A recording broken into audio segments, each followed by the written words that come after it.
What's going on, everybody? This is Super Robot, and I know I am late with my reviews, but I'm going to get back on track, and we're starting now. So we're going to start with the first review. It's going to be two today. And the first one is going to be the Studio Series Gamer Edition number 5 Cliffjumper. I had a little holiday, so it kind of put me a little dizzy, but I'm back to normal now. Yeah, so this was a gift from my oldest son, and I'm very pleased to get this because of the fact that I was curious because, of course, I have the original from the War for Cybertron, whichever one, War for Cybertron from like 2010 or something like that. So, I'm gonna go ahead and get started here. So first things first, we look at the box.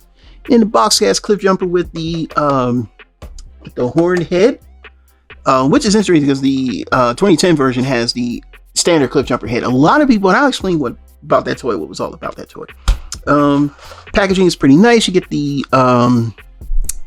here's the thing here. That's the little controller there.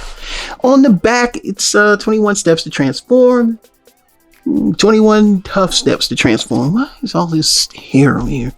You're doing transformational screen. And of course, the same thing on the side. I like the artwork. Inside is the backdrop that you always show at the end of the video. And of course, because I didn't use the instructions, because I never use the instructions. It's somewhere in here. I just don't know where they are. Oh, here they are. And there's the instructions. Cliffjumper number 5. All right. So we're going to put everything back in the box because I like my boxes, because I hate the environment. It's a joke. Whatever. And yep, we're done. Put that there. All right. Oh yeah, you got this nice red shiny. It's red and shiny. The one thing I will say is everything on this figure fits a lot better than the 2010 version, but it's still a pain in the ass. But as you can see here, the car has these nice wheels that roll. Wheels. And the underside, there's one of the weapons. On the top, there's another weapon, and on the back here is the sword. The only gripe I have with this figure so far is the back part flips up a lot. But other than that, that's pretty cool. Now, I want to make these quick because, like I said before, I got to do 2 in a row. We're only going to compare them to the toys, and we'll do some measurements. So I'm not going to compare them much because I don't have a lot of gamer series toys or anything. And right now, so I can get back into things, I'm going to take my time. Here is the original. The original is bigger. The wheels are a clear plastic, and it's actually two-tone. You can see it here. It's actually two-tone. It has this interesting yellow lines, and I remember the Japanese version was even more like, it's had like even more details than this. And as you can see, it's got, front headlights. So there are a lot of details here underneath this. I never understood how to fold that down, so please don't hurt the brother for that. All right, but other than that, yeah, I do like this one. And the weapon store is right behind there. It's this little weird gun. I don't know. I never really played the games. Now, I will say this feels heavier and, of course, more substantial in the hands. Ladies, I just had to do that, man, because that shouts out the Floss Carter, man. It is what it is. But just stay down, man. All right. But anyway, the differences between these two cars are the size, the weight, and actually the way they look. Now, these wheels are very free-forming, but you really can't see it with the smaller one. This is more maroon. This is more standard red. This is an extra Autobot symbol I added onto here, and this is the original Autobot symbol that's on the figure. The details on the top are pretty much the same. The way that they look. Now, if I had my choice, I'd still go with this one, but I know the caveats of owning this one. I like this one too, though. So I like both of them. Let's get the measurements going. So first things first, this one is approximately, 3 inches, boy. Ugh. Oh, Lord. Pause for the cause. All right, we're back by YouTube Magic. I'm probably going to get like a new light box. I want to get a cube. It has that nice soft light. So, everything, your lighting is perfect. So you're not having to go through all these camera tricks to get things going here. And why is my shutter speed at 80? Ugh, gosh, I'm not going to touch it though, because I need to see how the shutter speed is going to work out.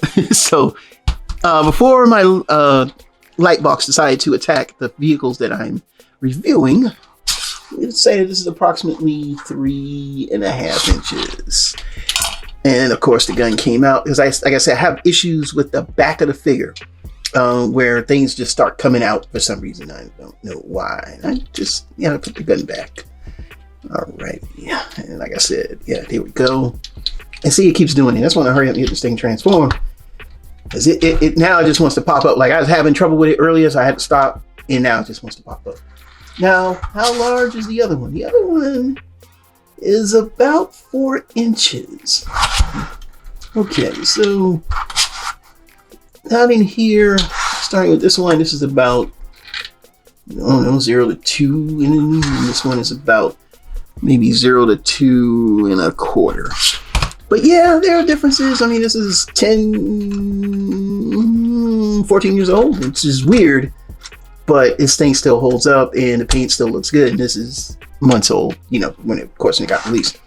Now, we're going to stop, pause, get these transformed, and then we're going to compare the robot modes, and then I get my final thoughts, and we're back in 2 and 2.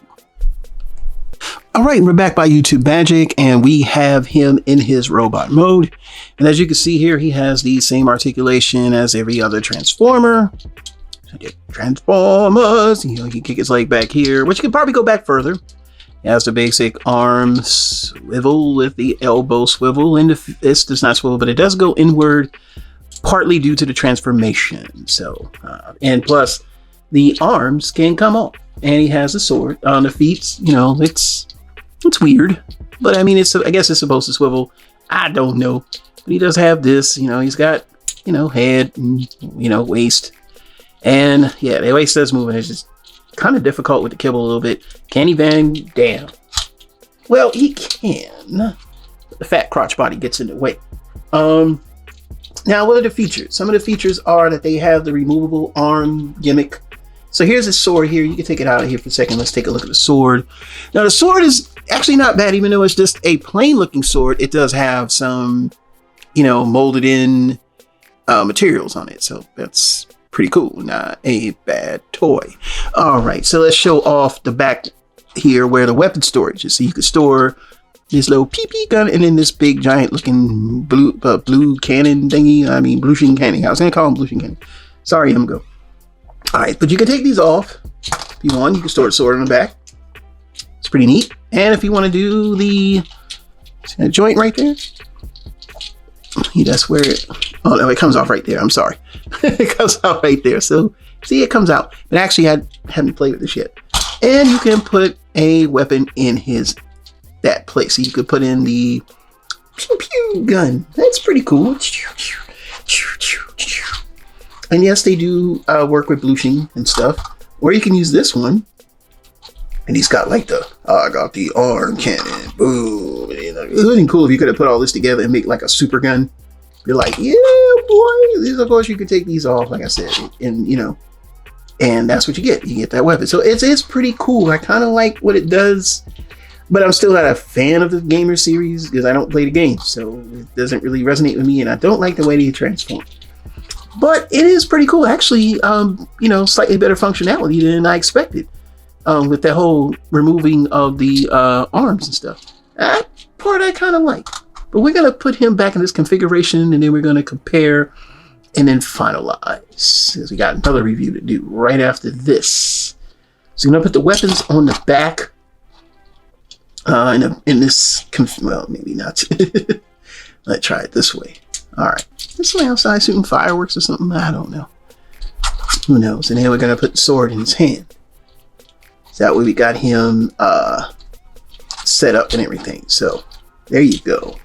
Now in this particular mode, robot, he is approximately 4.5 inches, maybe a little over 4.5 inches, getting close to 5. Deluxe scale as usual. But we're going to compare him with the other guy, the bigger, more annoying Cliffjumper. Now, I don't know who's accurate, and I don't care because I don't have the games, but from what I'm told, none of them are. But I don't know. Some people say he is. I don't know. I'll let you gamer people decide because y'all get really hyped when you gamers. Now, the difference between him and the other one is he's bigger. Same articulation, the arm. He's got elbow, of course.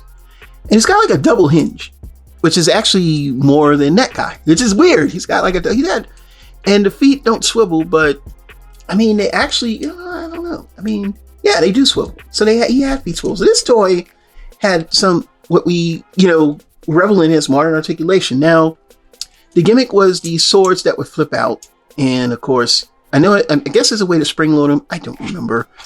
But he has them on both arms, and you can get these like blades that pop out and stuff like that. So he can stabby. He's gonna be like, I'm gonna stab you.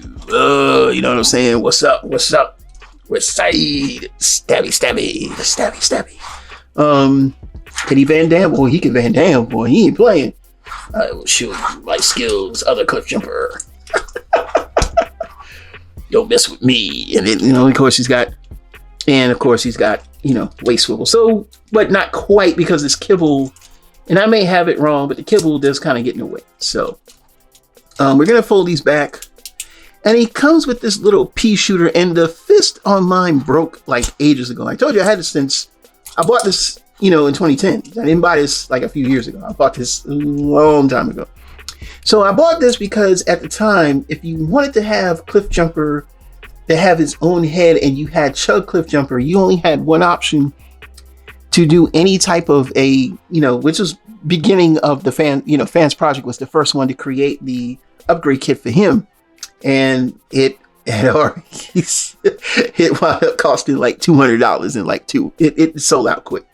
But if you had if you still had that classic Cliffjumper and you didn't want to do that, what you would do is paint this part redder, of course, and, leave, do the best you can to keep the silver, or repaint it yourself, and take this head and put it on that one. And it would look a heck of a lot better, but you had to match the red because this is a very maroon color. Okay. It would be more like this. The red on the original Cliffjumper was more like this one. So as you can see, the two here, he is very large. He is about 5.5 inches going into 6 inches. So he is an inch taller in robot mode.